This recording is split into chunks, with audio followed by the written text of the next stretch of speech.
तो स्वागत है आप लोगों का एक और नए धमाकेदार वीडियो में। आज के इस वीडियो में दोस्तों मैं आप लोगों को 12th केमिस्ट्री के मोस्ट VBI ऑब्जेक्टिव्स को करवाने वाला हूं दोस्तों। यही सारे ऑब्जेक्टिव दोस्तों आप लोगों के फाइनल बोर्ड एग्जाम में पक्का देखने को मिलने वाले हैं, ठीक है। तो चलिए बिना देर किए वीडियो की शुरुआत करते हैं। तो चलते हैं दोस्तों पहले क्वेश्चन की तरफ। पहला क्वेश्चन दोस्तों मोस्ट VBI क्वेश्चन है। पहला क्वेश्चन है दोस्तों, निम्न में से किसमें AB पैटर्न पाया जाता है। तो आपको बताना है दोस्तों कि निम्न में किसमें AB पैटर्न पाया जाता है। क्या SCC में पाया जाता है, FCC में पाया जाता है या SCP में पाया जाता है। तो इसका जो करेक्ट आंसर हो जाएगा दोस्तों हमारा ऑप्शन नंबर C यानी HCP। जी हाँ दोस्तों, HCP में हमारा AB पैटर्न पाया जाता है। चलते हैं अगले क्वेश्चन की तरफ। अगला क्वेश्चन है दोस्तों, चांदी में कौन सी संरचना पाई जाती है। जी हाँ दोस्तों, चांदी में कौन सी संरचना पाई जाती है। तो जो चांदी होता है दोस्तों उसमें हमारा FCC संरचना पाया जाता है। तो इसका ऑप्शन नंबर C हमारा बिल्कुल ही करेक्ट हो जाएगा। तो इसे भी आपको याद कर लेना है क्योंकि यही सारे क्वेश्चन दोस्तों आप लोगों के बोर्ड एग्जाम में आने वाले हैं, ठीक है। क्योंकि मैंने दोस्तों ये सारे क्वेश्चन को NCERT से खुद यहाँ पे कलेक्ट किया है, ठीक है। तो चलते हैं अगले क्वेश्चन की तरफ। अगला क्वेश्चन है दोस्तों, पदार्थ को गर्म करने पर कौन सा दोष उत्पन्न होता है। जी हाँ दोस्तों, यानी जब हम किसी पदार्थ को गर्म करेंगे तो उसमें कौन सा दोष उत्पन्न हो सकता है। तो इसका जो करेक्ट आंसर हो जाएगा दोस्तों हमारा रिक्तिका दोष, क्योंकि रिक्तिका दोस्तों हम पदार्थ को गर्म करेंगे तो उत्पन्न होता है, ठीक है। चलते हैं अगले क्वेश्चन की तरफ। अगला क्वेश्चन है दोस्तों, कमरे के ताप पर ZnO यानी जिंक ऑक्साइड किस रंग का होता है। जी हाँ दोस्तों, कमरे के ताप पर ZnO किस रंग का होता है। तो इसका जो करेक्ट आंसर हो जाएगा दोस्तों ऑप्शन नंबर C सफेद। जी हाँ दोस्तों, कमरे के ताप पर जिंक ऑक्साइड हमारा व्हाइट रंग का होता है। तो इसे भी आपको याद कर लेना है। चलते हैं अगले क्वेश्चन की तरफ। अगला क्वेश्चन है दोस्तों, अष्टफलकीय रिक्तियाँ कितने गोलों से घिरी होती है। जी हाँ दोस्तों, जो अष्टफलकीय रिक्तियाँ होती है वो कितने गोलों से घिरी होती है। तो इसका करेक्ट आंसर हो जाएगा दोस्तों हमारा ऑप्शन नंबर C 6। जी हाँ दोस्तों, अष्टफलकीय रिक्तियाँ हमारे 6 गोलों से घिरी रहती है। चलते हैं अगले क्वेश्चन की तरफ। अगला क्वेश्चन है दोस्तों, चूहों के जहर के लिए किसका उपयोग होता है। जी हाँ दोस्तों, चूहों के जहर के लिए या चूहा मारने के लिए किसका उपयोग होता है। तो इसका जो करेक्ट आंसर हो जाएगा दोस्तों हमारा सोडियम फ्लोराइड। आप लोग भी दोस्तों घर में चूहा मारने के लिए जो रसायन लेके आते होंगे उसका जो नाम है दोस्तों ओरिजिनल वो है सोडियम फ्लोराइड, ठीक है। तो आपको इसे याद कर लेना है। चलते हैं अगले क्वेश्चन की तरफ। अगला क्वेश्चन है दोस्तों, मलेरिया की इलाज में किसका उपयोग होता है। जी हाँ दोस्तों, मलेरिया का जो रोगी है उसको कौन सा दवा दी जाती है दोस्तों। तो ऑप्शन नंबर C हमारा क्लोरोक्विन। जी हाँ दोस्तों, क्लोरोक्विन दवा दी जाती है हमारा मलेरिया के रोगी को। तो आपको इसे याद कर लेना है, ठीक है। चलते हैं अगले क्वेश्चन की तरफ।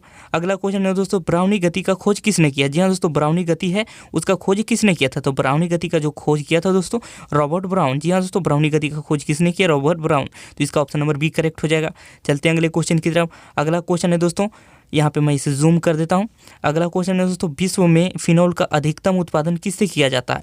जी हाँ दोस्तों, विश्व में फिनॉल का अधिकतम उत्पादन किससे किया जाता है। तो इसका जो ऑप्शन नंबर D हमारा क्यूमिन हो जाएगा। जी हाँ दोस्तों, क्योंकि क्यूमिन से ही हम विश्व में अधिकतम उत्पादन किया जाता है फिनॉल का। ये सारे क्वेश्चन दोस्तों आप लोग हो सकता है पहली बार देख रहे होंगे, क्योंकि मैं दोस्तों सारे क्वेश्चन को आपके सिलेबस से ही यानी NCERT से पिक करके लाया हूँ, ठीक है। चलते हैं अगले क्वेश्चन की तरफ। अगला क्वेश्चन है दोस्तों, किसका उपयोग रॉकेट ईंधन में ऑक्सीकारक के रूप में होता है। जी हाँ दोस्तों, यानी किसका उपयोग रॉकेट ईंधन में ऑक्सीकारक के रूप में होता है। क्या हाइड्रोक्लोरिक अम्ल का होता है या नाइट्रिक अम्ल का होता है या कार्बन डाइऑक्साइड का होता है दोस्तों। इसका जो करेक्ट ऑप्शन हो जाएगा ऑप्शन नंबर B HNO3। जी हाँ दोस्तों, नाइट्रिक अम्ल का उपयोग रॉकेट ईंधन में ऑक्सीकारक के रूप में होता है, ठीक है। तो चलते हैं अगले क्वेश्चन की तरफ। अगला क्वेश्चन है दोस्तों, फॉस्जीन का सूत्र क्या है। जी हाँ दोस्तों, आपको सूत्र से भी काफ़ी क्वेश्चन पूछे जाते हैं, तो आपके सारे सूत्र आध होने चाहिए, ठीक है। तो फॉस्जीन का सूत्र बताना है दोस्तों। तो फॉस्जीन का जो सूत्र होता है दोस्तों COCl2 होता है। तो इसका ऑप्शन नंबर B हमारा बिल्कुल ही करेक्ट हो जाएगा। चलते हैं अगले क्वेश्चन की तरफ। अगला क्वेश्चन है दोस्तों, H3PO4 में कितने OH हैं। जी हाँ दोस्तों, यानी H3PO4 में हमारे कितने क्षार हैं या कितने OH हैं। तो इसका जो करेक्ट आंसर हो जाएगा दोस्तों ऑप्शन नंबर C 3। जी हाँ दोस्तों, यहाँ पे आपको हाइड्रोजन की संख्या देखनी होती है, हाइड्रोजन 3 है, तो यहाँ पे ऑप्शन नंबर C हमारा बिल्कुल ही करेक्ट हो जाएगा। चलते हैं अगले क्वेश्चन की तरफ।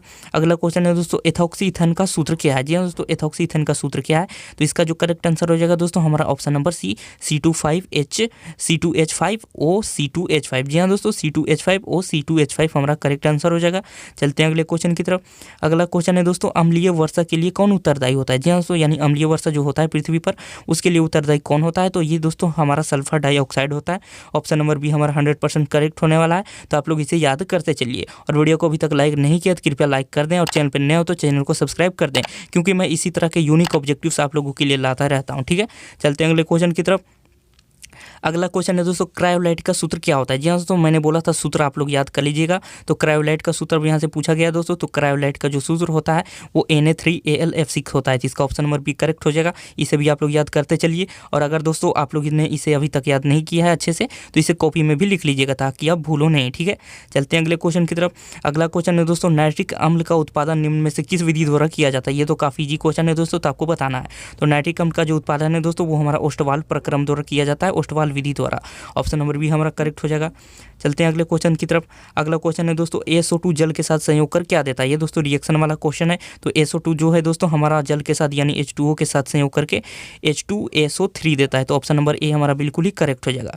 चलते हैं अगले क्वेश्चन की तरफ। क्वेश्चन है दोस्तों संपर्क विधि द्वारा प्राप्त सल्फ्यूरिक अम्ल की शुद्धता कितनी होती है। जी हाँ दोस्तों, संपर्क विधि द्वारा प्राप्त सल्फ्यूरिक अम्ल यानी H2SO4 की शुद्धता कितनी होती है।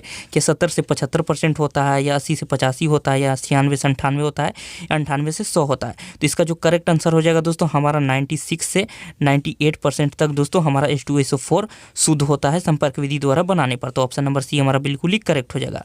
चलते हैं अगले क्वेश्चन की तरफ।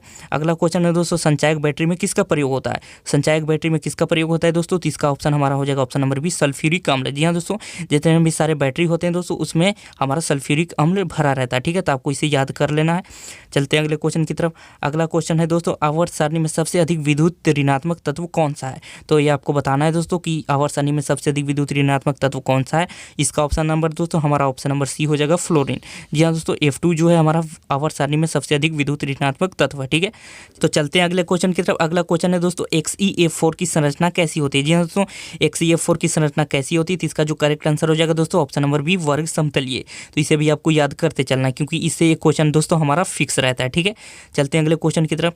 अगला क्वेश्चन है दोस्तों निम्न में से किसकी ऑक्सीकरण संख्या अधिकतम होती है। यानी दोस्तों कौन ऐसा तत्व है जो अधिकतम ऑक्सीकरण संख्या प्रदर्शित करता है। तो जो मैग्नीज होता है दोस्तों वो अधिकतम ऑक्सीकरण संख्या प्रदर्शित करता है। ठीक है, +2 से लेकर के +7 तक। तो आपको इसे याद रख लेना है।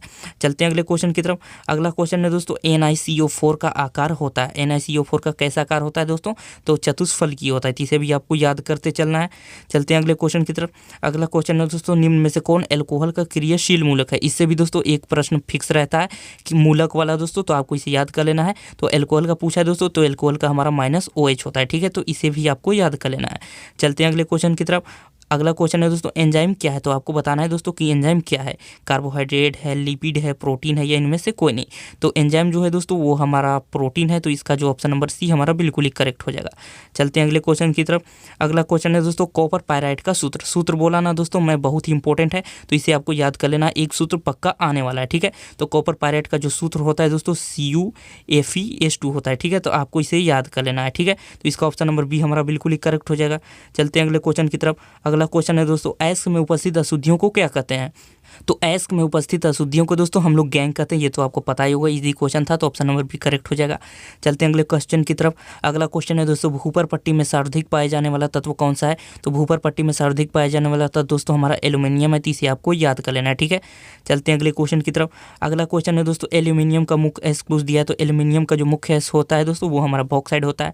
तो ऑप्शन नंबर बी बिल्कुल ही करेक्ट हो जाएगा। तो इसे भी आपको याद कर लेना है। चलते हैं अगले क्वेश्चन की तरफ दोस्तों। अगला क्वेश्चन है सिनेबार किसका अयस्क है। जी हाँ दोस्तों, सिनेबार किसका अयस्क है। तो सिनेबार जो है दोस्तों पारा का अयस्क है। तो आपको इसे याद कर लेना है। इसका भी ऑप्शन नंबर सी हमारा करेक्ट हो जाएगा। चलते हैं अगले क्वेश्चन की तरफ।